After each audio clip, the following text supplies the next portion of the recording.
pa, no? Pagkatapos ang ginawa mo kay Tristan, tapos pagtatangkaan mo pa tong si Empress Joy na saksakin gamit yung tinidor. Gusto ko lang naman kumain ng cake. Kahapon pa kasi ako huling kumain. Nagugutom na kasi ako talaga. Chusera ka, no?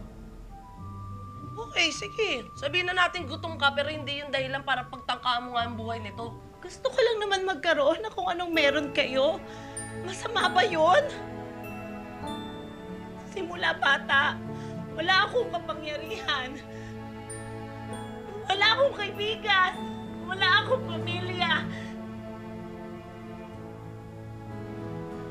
Kawawa ka naman.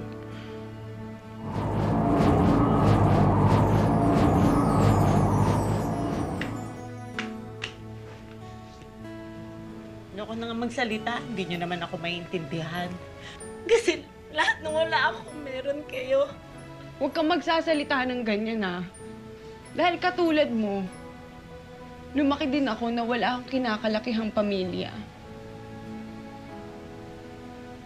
Sa totoo lang, kung papipiliin ako, kung yung powers ko o yung pamilya ko makakasama ko, pipiliin ko yung pamilya ko. Hindi ito. Ano ba naman yan? Namimiss ko tuloy si mother and si father ko. Nalungkot magpasko ng walang pamilya. Eh, yun naman pala eh. Ayan na, finish na. Nasa harapan na ninyong tatlo ang solusyon sa inyong problema. Huh? Hindi kita mag-gets. Ito oh, kayong tatlo. Magkakapamilya kayong tatlo.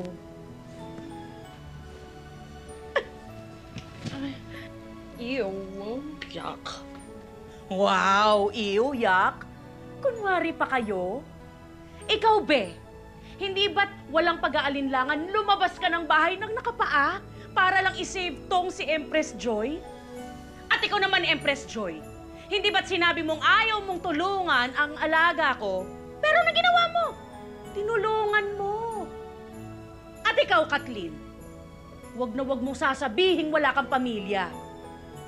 Kasi literal, eto ang pamilya mo. Alam ko, pasaway ang dalawang yan. Pero maniwala ka sa akin, mababait sila.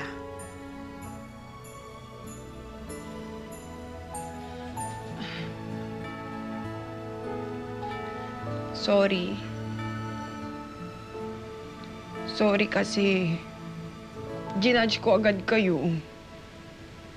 Tsaka, salamat ah. Salamat kasi kahit ayaw mo sa akin, niligtas mo pa rin ako.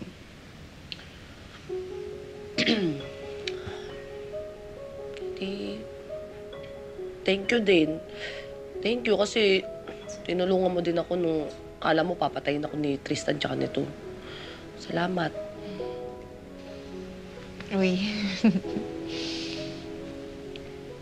Di ko kasi kayang ibigay yung powers ko sa'yo eh. Pero, pwede kang tumira dito. Oh. Alam mo sa akin din, pwede ka nang tumira. Di ba, Yes! O ano, ibig sabihin ba nito eh, peace na tayo lahat?